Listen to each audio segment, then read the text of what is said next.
Hello everyone, welcome to my channel Convey IAS PCS. तो आज हम हेल्थ एजुकेशन ऑफिसर के अपने इस सीरीज में इकोनॉमिक सब्जेक्ट कंप्लीट करेंगे। तो आइए देखते हैं हमें क्या क्या कंप्लीट करना है और क्या क्या टॉपिक्स हमारे रेलिवेंट है। तो पहला हमारा टॉपिक है नेशनल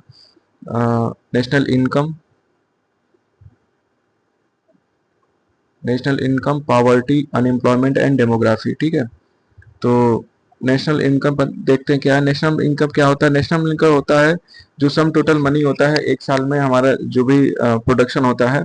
ठीक है, एक फाइनेंशियल ईयर मतलब 1 अप्रैल से 31 मार्च तक जितना भी फाइनल गुड्स प्रोडक्शन होता है हमारे देश में, उसको नेशनल इनकम कहा जाता है। ठीक है, उसमें दो फाइनल गुड्स और इंटरमीडिएट गुड्स, दो तरीके के इसमें गुड्स मतलब कंप्लीट किए जाते हैं। फाइनल गुड्स वो होते हैं जो रेडी टू यूज होते हैं, मतलब उसको आप तुरंत यूज कर सकते हो, जैसे कि मान ली pen in your hand, bread purchase by consumer, personal car. तो ये सब क्या है? Ready to use, ready to move.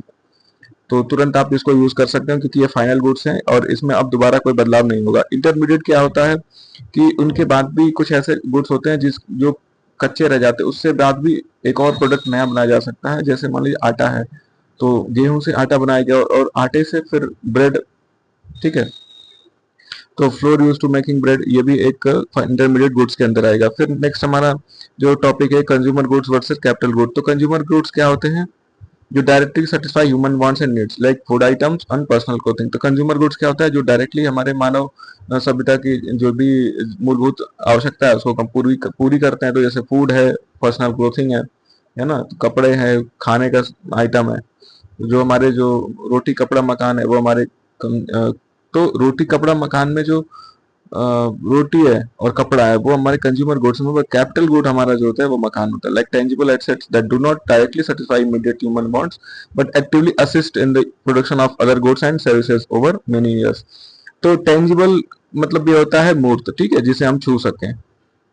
ठीक है, दैट कैन बी टच्ड और फील। तो जो फील कर सकते हैं वो अमूर्त होता है ना। लाइक अमूर्त क्या होता है? जैसे आप सकते हो कुंभ मेला है, ठीक है, तो कुंभ मेला एज एक स्ट्रक्चर नहीं होता है। लाइक तो मूर्त में होता है कि एक आपके पास स्ट्रक्चर होना चाहिए। अब जैसे यहाँ पे अगर टेंजिबल की बात कर सकते हैं तो जो भी जैसे मकान है तो मकान आप छू सकते हो, है ना, मकान को आप देख सकते हो। फैक्ट्री हो गया, मकान हो गया, मशीनरी है, ट्रैक्टर है, इंडस्ट्रियल प्लांट्स है, जिसे आप छू सकते हो, वो अमूर्त हो गई। ठीक है, तो कुछ ऐसे एसेट्स होते हैं हमारे जिसे मतलब हमें तुरंत तो लाभ नहीं मिलता है, पर लॉन्ग टर्म जा करके बाद में हमें मतलब डायरेक्टली हम अपनी नीड तो उससे सेटिस्फाई नहीं कर पाते हैं, लेकिन फर्दर धीरे धीरे हम उससे हमारी जो नीड होती है वो पूरी होती है। ठीक है, स्टॉक एंड फ्लो कॉन्सेप्ट क्या है? स्टॉक क्या होता है? तो measured at a specific point in a time, total money deposit in bank account on March 31 और total national wealth of the country. तो ये कह रहे हैं कि स्टॉक वो होता है जिसमें 31 मार्च तक जितने भी पैसे बैंक अकाउंट में मतलब डिपॉजिट होते हैं वो स्टॉक होता है। और फ्लो क्या होता है कि जो मंथली इनकम होती है ना, monthly factory production, national income itself which in continuously built up through out the country. तो एक देख सकते हो कि स्टॉक जो होता है ना वो ये मतलब आप सकते हो स्टैटिक होता है, मतलब ये जो होता है एक पूरे साल में जितना आ गया, लेकिन फ्लो क्या होता है ना कि ये चेंज होता रहता है, दैट कैन बी चेंज। ठीक है, फ्लो में ये होता है कि मंथली इनकम है तो मंथली इनकम बदल भी सकती है, फैक्ट्री प्रोडक्शन भी चेंज हो सकता है, पर ये जो नेशनल वेल्थ है ना, ये पूरे एक साल के बाद ही बदलेगा। ये बार बार नहीं बदलता है कि मतलब आप बीच में कभी बदल दो, नहीं, ये पूरे एक साल का मतलब आप देख सकते एक्यूमुलेशन होता है और एक्यूमुलेशन के बाद ही उसका मतलब कंजम्पशन होता है। पर यहाँ पे क्या है, मंथली इनकम है, बार बार चेंज हो रहा है। ठीक है, factor of production and their income, तो इसमें लैंड, लेबर, कैपिटल और इंटरप्रेन्योरशिप, जो चार फैक्टर हैं प्रोडक्शन और इनकम के, उसमें लैंड, लेबर, कैपिटल और इंटरप्रेन्योर, इसको हम क्या कहते हैं? LLCE। ठीक है, land, labour, capital and entrepreneurship.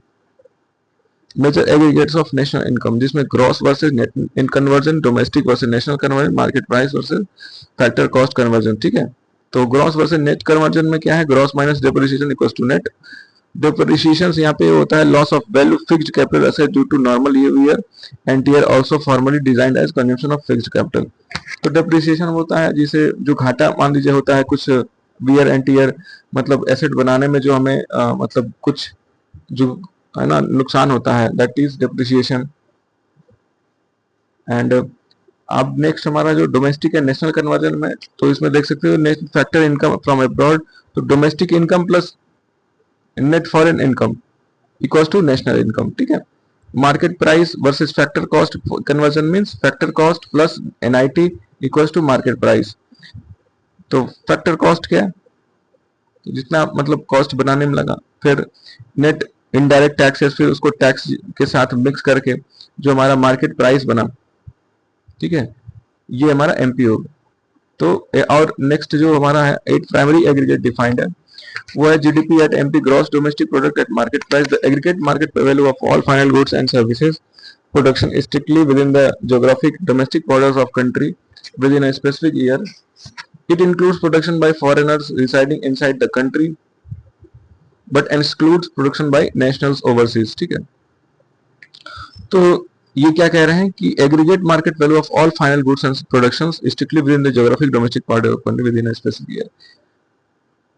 तो जीडीपी क्या होता है, gross domestic product at market price, वो है जिसमें जो एक कंट्री है, मान लीजिए कोई कंट्री है इंडिया, ठीक है, तो इंडिया के अंदर जितना भी प्रोडक्शन हो रहा है, ठीक है, यहाँ के लोग प्लस जो फॉरेनर्स हैं वो भी यहाँ, तो इन दोनों की इनकम को मिक्स करने के बाद जो फाइनल इनकम बनती है that is gross domestic product at market price, ठीक है।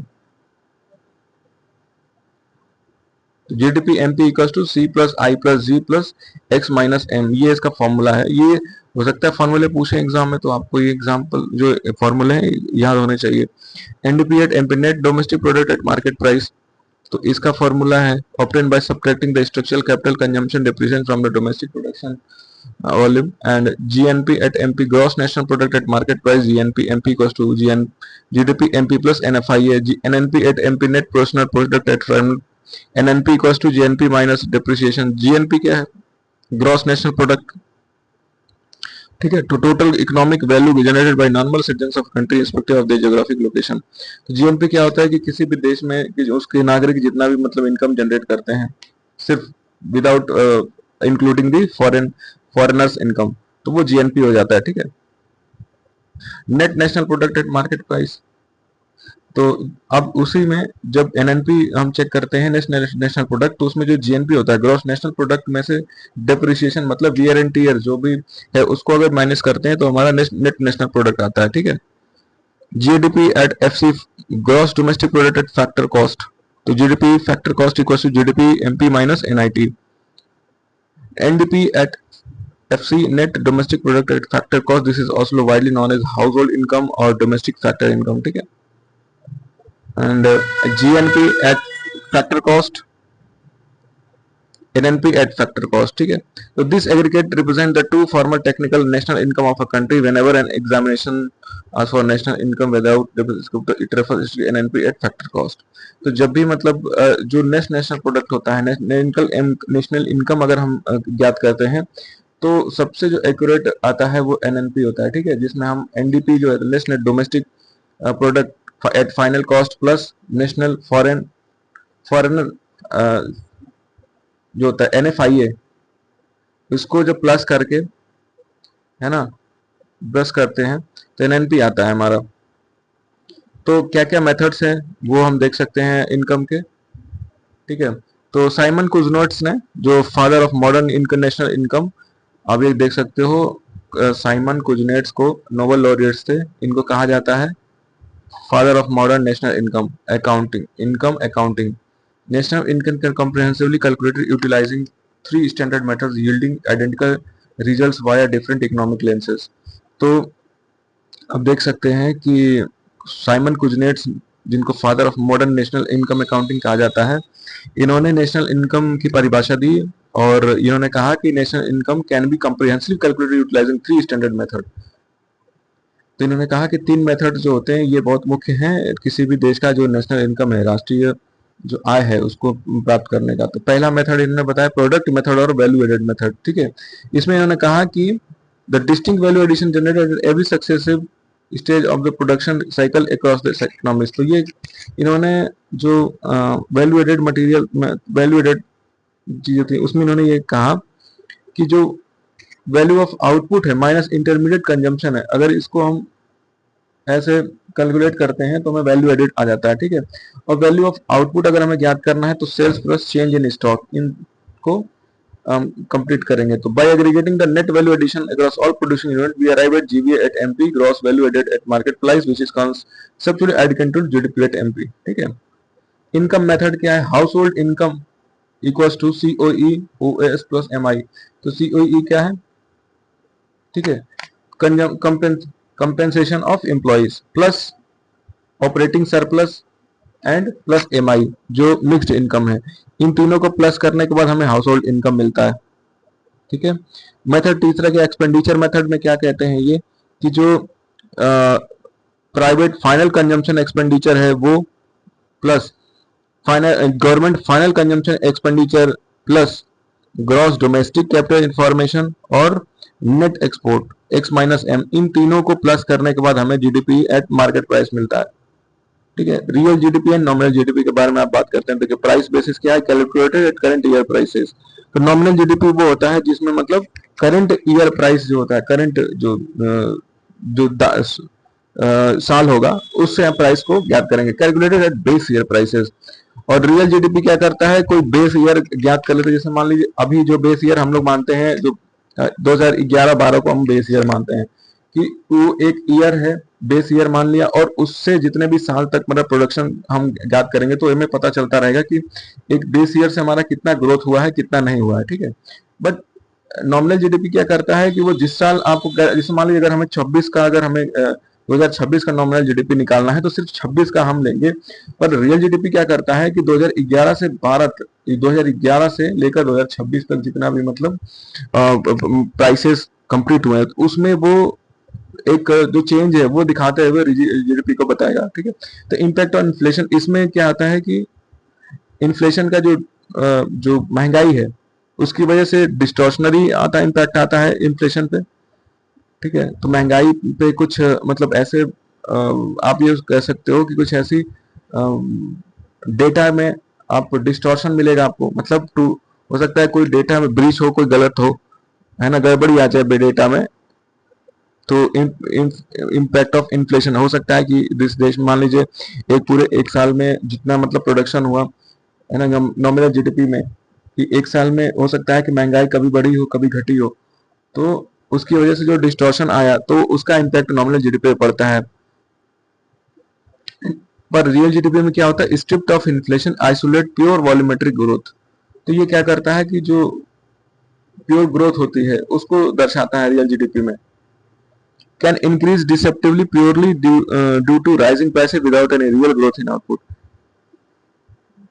तो ये कह रहे हैं कि कोई भी मतलब अगर उतार मतलब चढ़ाव होता है, उतार चढ़ाव हो रहा है प्राइसेस में, तो वो तुरंत उसको मतलब इंक्रीज कर देते हैं, और जो रियल ग्रोथ है वो हमें पता नहीं चल पाती है कि मतलब हमारा जो ग्रोथ है वो कितना। अब रियल जीडीपी यहीं पे क्या करता है कि ये इंडिकेट करता है, क्योंकि हम बेस ईयर से लेकर के और जिस ईयर तक हमें ज्ञात करना है उस ईयर तक की अगर हम चेक करते हैं तो हमें पता चलता है कि हमें जो ना इकोनॉमिक जो फ्लक्चुएशन है वो कहाँ पे है कहाँ नहीं है, तो हमें रियल जो जीडीपी है वो पता चलता है। तो it definitive authenticate indicator of real economic development and physical growth, ठीक है। तो हमें फिजिकल ग्रोथ जो होती है इकोनॉमिक डेवलपमेंट की वो एग्जैक्ट पता चल पाती है कि हमारा जो देश है वो मतलब उसकी जो राष्ट्रीय आय है या रियल जीडीपी है, ग्रॉस डोमेस्टिक प्रोडक्ट है, जो जीडीपी है वो कैसा है, ठीक है। तो अब जीडीपी डिफ्लेटर की बात करते हैं तो it is a comprehensive macroeconomic index that tracks the structural level of inflation across all goods and services produced domestically। तो जीडीपी इंडिफ्लेटर क्या करता है कि हमारे जितने भी मतलब प्रोडक्ट्स बनाए गए हैं एक साल मान लीजिए देश में, उनमें कितनी महंगाई का मतलब प्रभाव रहा है उसको देखते हुए जो जीडीपी डिफ्लेटर है वो कैलकुलेट किया जाता है। तो इसमें nominal GDP upon real GDP into 100, तो नॉमिनल अपॉन रियल इंटू 100 ये किया जाता है, तब हमें जीडीपी डिफ्लेटर पता चलता है, ठीक है। Different forms of personal income and disposable income. Private income क्या होता है? Total factor and transfer income received by the entire private sector from all internal and external sources including government transfers. Personal income, the total current income actually received by individual household and before direct taxation.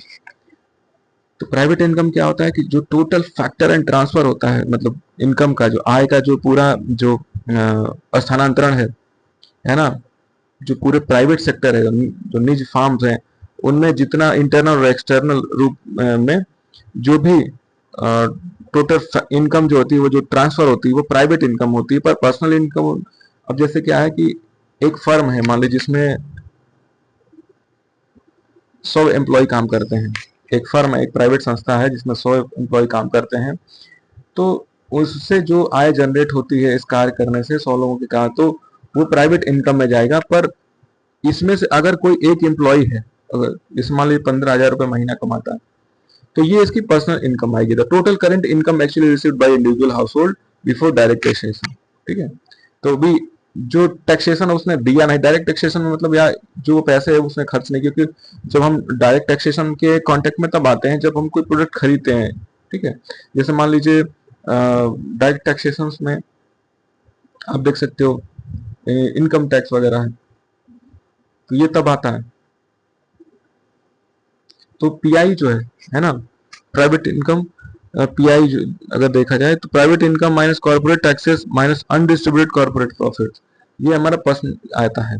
ठीक है, personal disposable income PDI कैसे ज्ञात करते हैं? Personal income minus direct personal taxes, income tax minus miscellaneous fees fines paid to government. ठीक है, historical context of national income in India. तो first historic attempt जो है कैलकुलेटेड बाय दादा भाई नौरोजी, तो पहला हिस्टोरिक अटेम्प्ट था जो नेशनल इनकम ज्ञात करने का, वो दादा भाई नौरोजी ने किया था। ठीक है, उन्होंने लिखा था poverty and un British rule in India. अपनी इस किताब में उन्होंने नेशनल इनकम कंप्लीट किया था, और उन्होंने कहा था कि India's national income to 340 crore उन्होंने बताई थी उस टाइम पे, और पर कैपिटा इनकम जो थी वो लगभग 20 रुपए एनुअली है पर कैपिटा इनकम। उस समय 20 रुपए ज्यादा हुआ करता था। ठीक है, तो फर्स्ट साइंटिफिक एफर्ट जो था वो डॉक्टर जीबी के राव जो थे, बीके वी राव जो थे, उन्होंने स्टार्ट किया था पहला साइंटिफिक एफर्ट 1931 में, and he systematically recognised the father of national income. तो it is very important, father of national income GV K Rao, VK RV Rao. ठीक है, accounting institutionalise rigorous scientific methodologies of data collection. इन्होंने बहुत ही scientific way में जो हमारा national income है उसको कंप्लीट किया था, इसलिए इनको father of Indian national income accounting कहा जाता है। और इंटरनेशनल में आप देख सकते हैं कि साइमन कुजनेट्स कहा गया। ठीक है, पोस्ट इंडिपेंडेंस फ्रेमवर्क जो है उसमें national income committee chaired by professor PC Mahalanobis, D.R. Gadgil and B.K. Rao as member was constituted later. The Central Statistical Organization (CSO) was established in 2019. Government merged the CSO and NSO to form the Unified National Statistical Office, which currently function under the Ministry of Statistics and Program Implementation. तो आज़ादी के बाद जो था एक committee बनाई गई राष्ट्रीय आय की, जिसमें पीसी महालनोबिस जो थे वो उसके चेयरमैन थे, उसमें D.R. गाडगिल, बी के राव और भी थे, और उसके बाद उसी को सेंट्रल स्टैटिस्टिकल ऑर्गेनाइजेशन, केंद्रीय सांख्यिकी संस्था ऑर्गेनाइजेशन बनाया गया। फिर 2019 में कि केंद्रीय सांख्यिकी अनुसंधान और सीएसओ जो है central statistical organisation plus national statistical जो स्टैटिस्टिकल ऑर्गेनाइजेशन, इनको इन दोनों को मर्ज करके नेशनल स्टैटिस्टिकल ऑफिस बनाया गया, और जो ministry of statistics and programme implementation के तहत काम करता है। ठीक है, तो ये थोड़ा सा इंपॉर्टेंट फैक्ट है कि 2019 में सीएसओ और एनएसओ को मर्ज किया गया। Global economic and social development index, तो ह्यूमन डेवलपमेंट इंडेक्स जो होता है वो ग्लोबल इकोनॉमिक एंड सोशल तो ग्लोबल इकोनॉमिक और सोशल डेवलपमेंट के जो इंडेक्स हैं, जो आधार मतलब जो इंडेक्सेस हैं, उसमें सबसे पहला जो इंडेक्स आता है ह्यूमन डेवलपमेंट इंडेक्स, जो पाकिस्तानी अर्थशास्त्री थे महबूब उल हक, 1990 में इन्होंने दिया था अमर्त्य सेन के साथ, है ना। तो it is officially published annually by the United Nations Development UNDP. It measures the multi-dimensional program of a country across the core dimension and 4 distinct indicators. ठीक है, तो इसमें ह्यूमन डेवलपमेंट देखो, ये इतना इंपॉर्टेंट है इस डीआई कि इस प्रीलिम्स में तो मतलब पूछा ही जाता है कि इसमें क्या क्या इंडिकेटर्स हैं। तो अब इंडिकेटर्स बस याद रखना है आपको कि लॉन्ग एंड हेल्दी लाइफ होना चाहिए, पहला इंडिकेशन है, ठीक। Access to knowledge and education होना चाहिए, measured by two sub indicators, measure of means of schooling and expected year of schooling, ठीक है, दो चीजें इसमें होंगी। Decent standard of living, long healthy life, access to knowledge and education, decent standard of life, ठीक है। तो ये जो है ह्यूमन डेवलपमेंट इंडेक्स के मेजर्स हैं। मल्टी डायमेंशनल पॉवर्टी इंडेक्स जो है ये 2010 में Oxford poverty and human development initiative था और यूएनडीपी, इन दोनों के मतलब साझा रूप से ये मल्टी डायमेंशनल जो पॉवर्टी इंडेक्स थी इसको लॉन्च किया गया था। और it is acute non monetary deprivation across the equally weighted dimension, health, education and standard of living. तो इसमें जो 10 इंडिकेटर की बात करता है, एमपीआई हेल्थ, ठीक है, हेल्थ में न्यूट्रिशन और child mortality, education, year of schooling, school attendance, standard of living, फिर नेशनल एमपीआई, ठीक है। अदर क्रिटिकल ग्लोबल इंडेक्सेस में ग्लोबल हंगर इंडेक्स है जो concern world wide and wealth hunger life जो है ये इनसे ये पब्लिश होता है। ग्लोबल जेंडर गैप इंडेक्स जो है वर्ल्ड इकोनॉमिक फोरम करता है। ह्यूमन कैपिटल इंडेक्स जो है वर्ल्ड बैंक करता है। तो ये बहुत इंपॉर्टेंट है, हो सकता है एग्जाम में पूछे आपसे कि जो ढेर सारे जो इंडेक्सेस हैं वो उन्हें कौन जारी करता है। तो ग्लोबल हंगर इंडेक्स है वो concern world wide and wealth hunger life ये। फिर ग्लोबल जेंडर गैप जो है world economic forum, human capital index जो है वर्ल्ड बैंक जारी करता है। अब पॉवर्टी क्या होता है? Poverty is a socio economic condition where in individual और family lacks the resource to certify baseline existential requirement, food, clothing, shelter, clean water and access to basic education. तो poverty क्या है?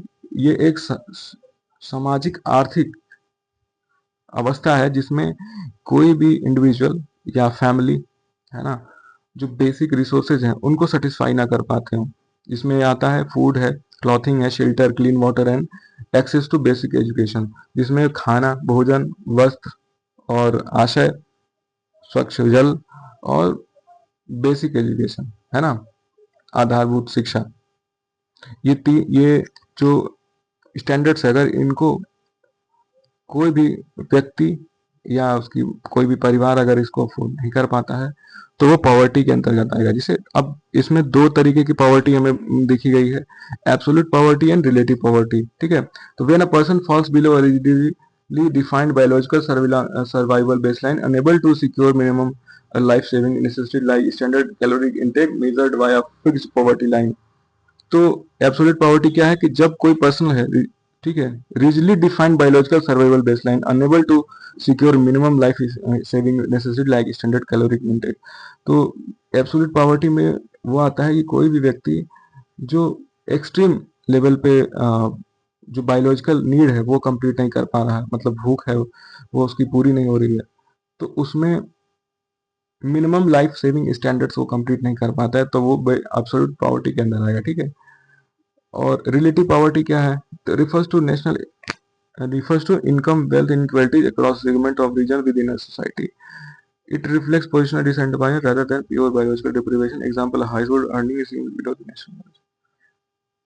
तो रिलेटिव पॉवर्टी क्या होती है कि ये एब्सोल्यूट पॉवर्टी से थोड़ा अलग है। यहाँ पर पे जो इनइक्वालिटीज है देश में, जो डिस्ट्रीब्यूशन है, नेशनल इनकम डिस्ट्रीब्यूशन है, वो जिस तरीके से अनइक्वालिटी जो है, असमानता को दर्शाता है, और उसमें जो उसकी वजह से जो डिसएडवांटेज हमारे मतलब देश में फैल होता है ना, उसमें आप देख सकते हो कि जो अब कोई मान लीजिए हाउस होल्ड है, कोई भी परिवार है, अगर नेशनल इनकम से भी, जो नेशनल इनकम मान लीजिए कि एक 1200 रुपये है ना, पर कैपिटा इनकम अगर मान लीजिए है, लेकिन 1200 रुपये भी अगर कोई नहीं कमा पा रहा है कोई परिवार, तो वो रिलेटिव पॉवर्टी के अंतर्गत आएगा, ठीक है।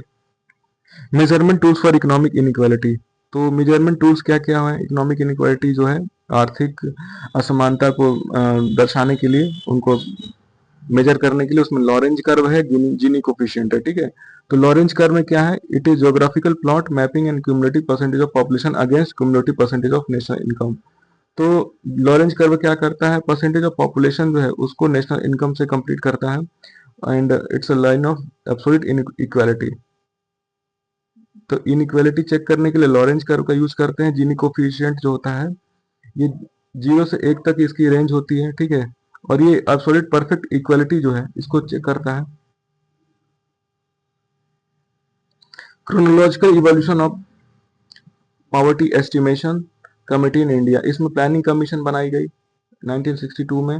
फिर वाई की अलग कमेटी बनाई गई, ठीक है। इसमें क्या कहा गया कि 2400 कैलोरी पर डे मतलब कम से कम रूरल कंजम्पशन होना चाहिए और 2100 कैलोरी जो है वो अर्बन में होना चाहिए। डीटी लकड़ावाला जो कमेटी थी उसमें कहा गया कि जो अलग कमिटीज के तहत जो रिक्वायरमेंट बताए गए थे पॉवर्टी से रिलेटेड, उसमें सीपीआई है ना, consumer price index for agriculture labour for rural poverty and CPI IW consumer price index for urban areas.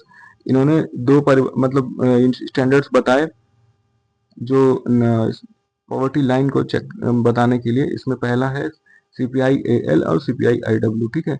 Suresh Tendulkar committee में per capita monthly consumption expenditure की बात कही गई, जिसमें 816 रुपए पर मंथ यानी 27 रुपये पर डे जो है वो रूरल में और 1000 रुपये पर मंथ जो है वो अर्बन में, 33 रुपये पर डे जो है अर्बन एरियाज में अगर मतलब इनकम है तो उसको सुरेश तेंदुलकर कम से कम इतना स्टैंडर्ड मेंटेन होना चाहिए, ठीक है।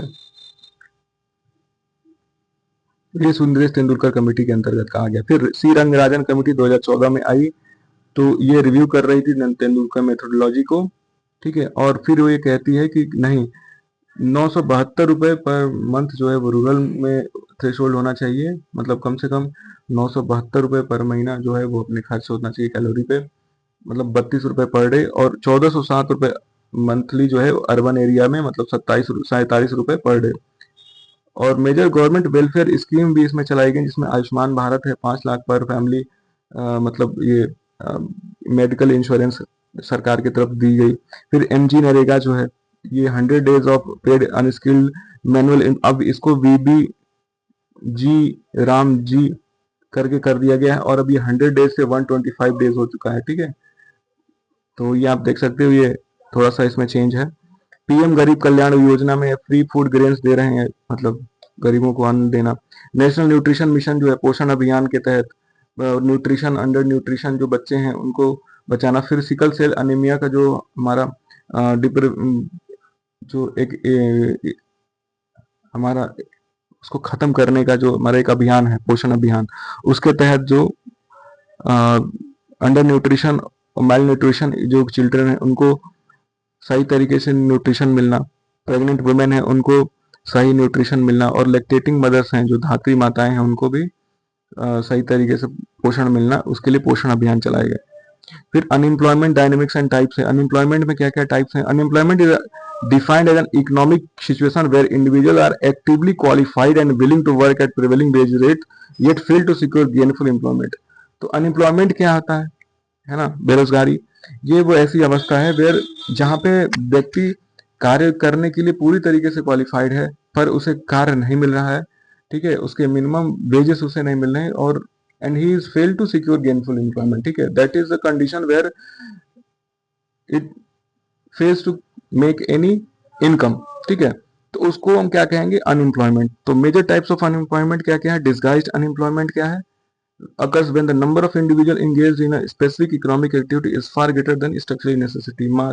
तो इसमें क्या है डिस्गाइज अनएम्प्लॉयमेंट में कि कार्य करने के लिए मतलब कम लोगों की आवश्यकता है पर उसे कार्य के लिए कई लोगों को मतलब अपॉइंट कर दिया गया। हम ऐसे मान लीजिए कि कोई भी कार्य है वो 10 मजदूर से ही हो जाता है लेकिन उसके लिए हम 50 मजदूर किए हुए हैं, तो वो डिस्गाइज अनएम्प्लॉयमेंट के अंतर्गत आएगा, ठीक है। The marginal productivity of surplus workers is zero.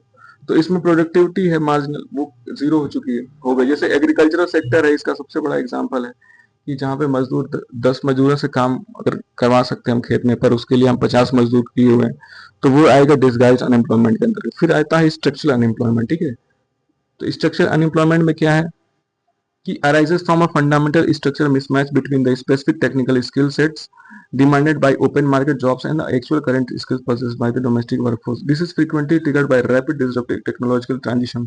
तो स्ट्रक्चरल अनएम्प्लॉयमेंट में क्या है कि मार्केट में कोई ऐसी नई स्किल आ गई या ना कोई नई टेक्नोलॉजी आएगी जिससे जो वहाँ पे रहने वाले जो वर्कर्स हैं उन पे उनके स्किल पे वर्क किया, और जैसे मशीनरी का जो टेक्नोलॉजी का युग है जैसे जैसे बढ़ रहा है वैसे वैसे स्ट्रक्चरल अनएम्प्लॉयमेंट बढ़ रही है। ठीक है, सीजनल अनएम्प्लॉयमेंट क्या होता है? तो बेसिकली एग्रीकल्चर वर्कर्स में होते हैं कि सोइंग और हार्वेस्टिंग सीजन के टाइम पे बस एम्प्लॉयमेंट जनरेट होता है, फिर उसके बाद वो साल भर तक मतलब जो वर्कर्स हैं वो खाली बैठे रहते हैं, तो वो सीजनल अनएम्प्लॉयमेंट के तहत आएगा।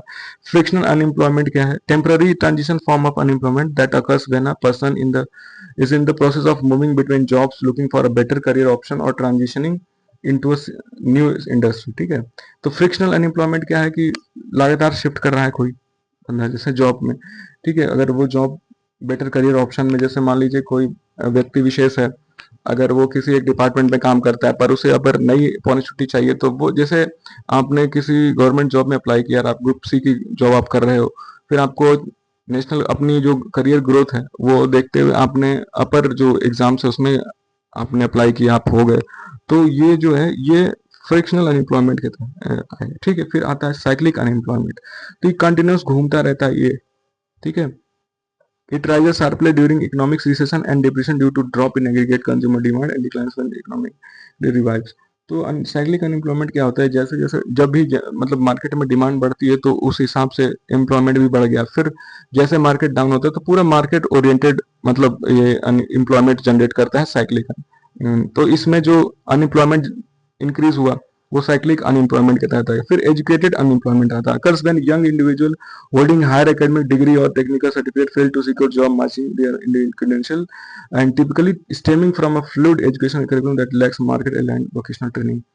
तो कोई भी हाईली एजुकेटेड जो बंदा, जैसे मान लीजिए कोई व्यक्ति विशेष है वो पीएचडी किया हुआ है पर उसे पीएचडी करने के बाद भी उसे नौकरी पीएचडी लेवल की नहीं मिल रही है, फिर भी वो छोटे चपरासी या पीओन टाइप के जो जॉब्स हैं उसमें अप्लाई कर रहा है, तो वो आपके एजुकेशन अनएम्प्लॉयमेंट के तहत आएगा। ठीक है, फिर the next is health protection and good demography concept. तो इसमें पब्लिक गुड्स है, economic classification of health and public goods. इसमें पब्लिक गुड्स, फिर merit good, private good, club goods and common pool resources. ठीक है, इसमें इतने सारे इकोनॉमिक क्लासिफिकेशंस दिए हुए हैं। Next is core elements of demography. तो डेमोग्राफी क्या है? Demography is the scientific and statistical study of human population tracking shifts in size, geographic distribution, structure and vital dynamics over time. Demography क्या होता है ना? डेमोग्राफी होता है एक वैज्ञानिक और सांख्यिकीय गणना होती है जिसमें मतलब मानव के जनसंख्या का हम मेजर करते हैं, और उसमें जो भी शिफ्ट होती है, उसमें जो साइज है पॉपुलेशन का वो चेंज हो रहा है किसी जोग्राफिकल डिस्ट्रीब्यूशन के तहत। जैसे मान लीजिए किसी भी भौगोलिक एक परिस्थिति की वजह से जो भी उसमें चेंजेस हुए पॉपुलेशन का, तो उसमें जो गणना हम करते हैं वो उसको डेमोग्राफी, जनसंख्या डेमोग्राफी कहते हैं उसको। तो इसमें क्या क्या यूज करते हैं? Size of population, distribution of population, composition of population. तो इसमें साइज चेक करते हैं, फिर डिस्ट्रीब्यूशन और कंपोजिशन। ठीक है, फिर उसके बाद आता है फैक्टर ऑफ पॉपुलेशन चेंज। तो क्या क्या फैक्टर है जो पॉपुलेशन चेंज करता है? वो है माइग्रेशन, है ना? तो माइग्रेशन बहुत बड़ा कारण होता है पॉपुलेशन चेंज का। तो आज हम अपने इस टोटल जो हमने कंप्लीट करे आज, वो आप देख सकते हो, हमने नेशनल इनकम कंप्लीट किया, पॉवर्टी कंप्लीट किया, अनएम्प्लॉयमेंट कंप्लीट किया और डेमोग्राफी कंप्लीट किया। ठीक है, so thank you so much guys for watching my video, have a good day. और आज हम यहीं पे अपना वीडियो है वाइंड अप करते हैं। ठीक है, so have a good day, keep studying, keep going.